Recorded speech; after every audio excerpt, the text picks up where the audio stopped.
So as we start topic 6 now, chapter 10, these are radical equations. And you might say, what's a radical equation? Well, a radical equation is an equation with a radical sign in there somewhere. So what's the strategy to get rid of a radical sign? That's what we need to work on. And the basic strategy is, in this case, where it's real simple, just multiply, or actually not multiply, but square both sides. When we square both sides, remember there's an index number of 2. This is a 2. Take away the radical sign. This just becomes the radicand.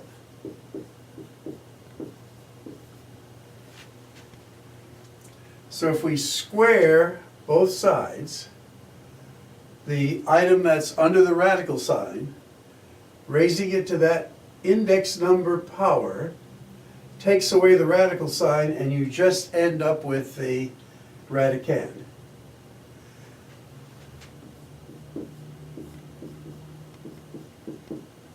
Let's do that right here.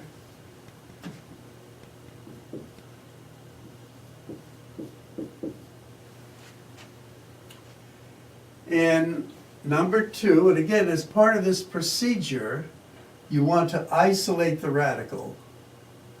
So this becomes the square root of x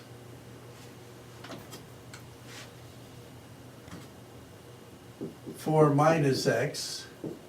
Take this negative 3, bring it to the other side as a positive 3, or add 3 to both sides. Now you're going to square both sides. And again, whenever you raise a power to its index number, it just becomes the radicand.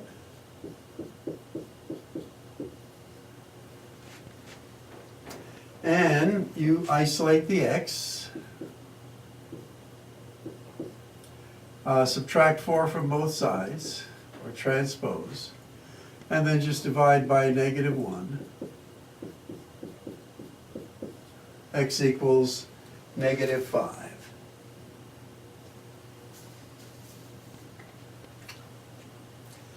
Okay, in number 3, again, they're already isolated. You just have to square both sides.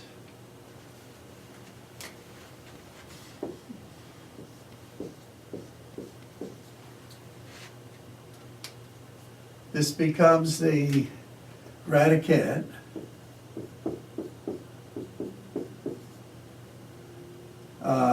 Add 1 to both sides.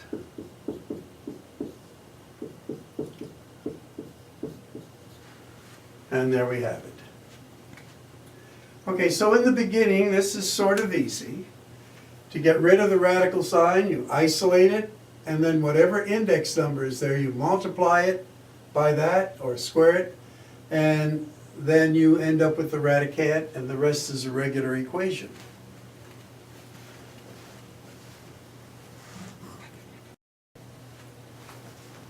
Now, to give you a sample of this, now here we have an equation that has 2 radical signs. So again, you want to isolate one, which is already isolated, but then you go ahead and square both sides.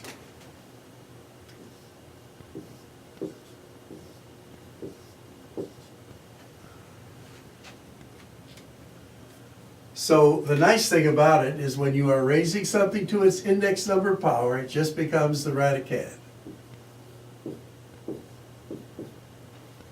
Now here, we have to use that special foiling method of foiling a binomial.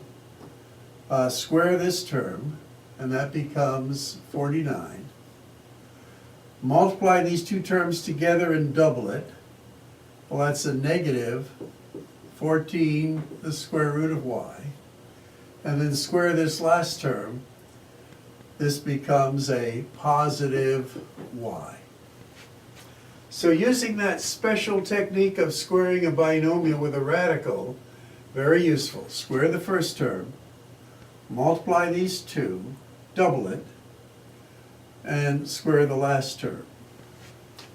So now an interesting thing happens. Well, we can subtract y from both sides. They just cancel out.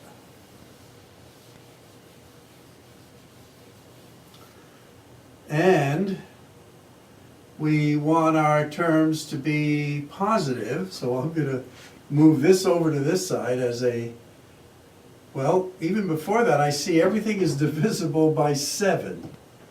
So I'm going to divide everything by 7, a negative 7.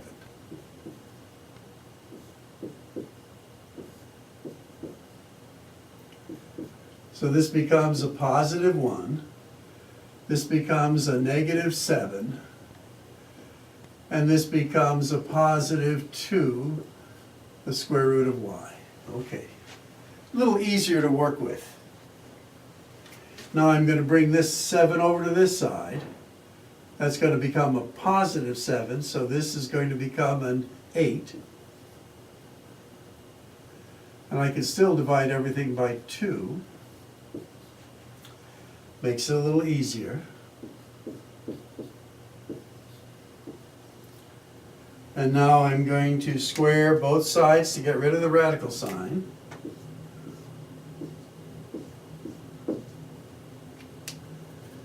And I get y equals 16. Again, not too difficult, but some challenging stuff there. For number 12, the first thing we want to do is to isolate the radical.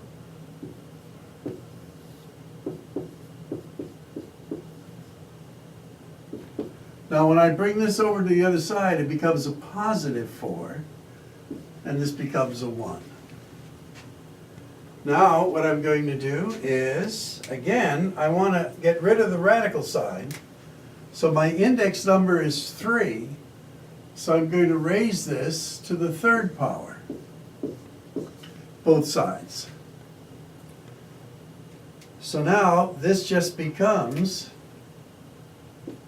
5x minus 9 equals 1.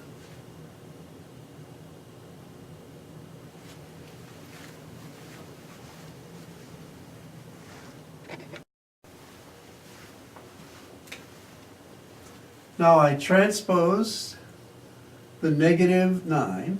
This becomes a positive 9 plus 1 is 10. And 5x equals 10. X equals 2.